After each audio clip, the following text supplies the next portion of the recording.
കാനാടിക്കാവ് ശ്രീ വിഷ്ണുമായ സ്വാമി ക്ഷേത്രത്തിലെ പ്രസിദ്ധമായ തിറവെള്ളാട്ട് മഹോത്സവം ജനുവരി 2 വെള്ളിയാഴ്ച രാത്രി ഭഗവാൻ ശ്രീ വിഷ്ണുമായ സ്വാമിയുടെ 1-ാം ദിവസത്തെ പുറത്തേക്ക് എഴുന്നള്ളിപ്പിന് തിമിലയിൽ താളവിസ്മയം തീർക്കുന്ന തിരുവമ്പാടി മടത്തിൽ വരവ് മേളത്തിന് നെടുംനായകത്വം വഹിക്കുന്ന മേളപ്രമാണി കോങ്ങാട് മധുവിന്റെ നേതൃത്വത്തിൽ പഞ്ചവാതിൽ അകമ്പടി സേവിക്കുന്നു.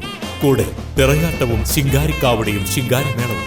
പെരിങ്ങോട്ടുകര കാനാടിക്കാവ് വിഷ്ണുമായ ക്ഷേത്ര സന്നിധിയിലേക്ക് ഏവരെയും സാദരം ക്ഷണിക്കുന്നു.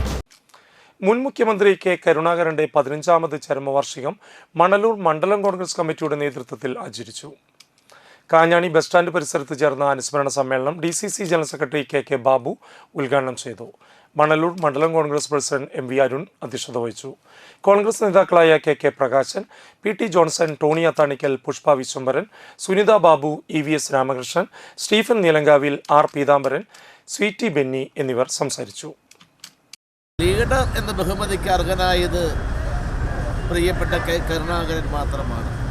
അദ്ദേഹത്തിൻ്റെ പ്രവർത്തന മേഖല ഐക്യ കേരളം രൂപം കൊണ്ടതിന് ശേഷം അദ്ദേഹം തുടങ്ങി വെച്ച പ്രവർത്തനങ്ങൾ, അദ്ദേഹം കേരളത്തിന് സംഭാവന ചെയ്ത നൂതനമായ ആശയങ്ങൾ, ദീർഘവീക്ഷണത്തോടുള്ള അദ്ദേഹത്തിൻ്റെ പ്രവർത്തനങ്ങൾ, എന്തിനേറെ പറയുന്നു, നെടുമ്പാശ്ശേരി വിമാനത്താവളം പോലെയുള്ള വലിയ അന്താരാഷ്ട്ര വിമാനത്താവളത്തിന് തുടക്കം കുറിച്ചത് കെ കരുണാകരനാണ്.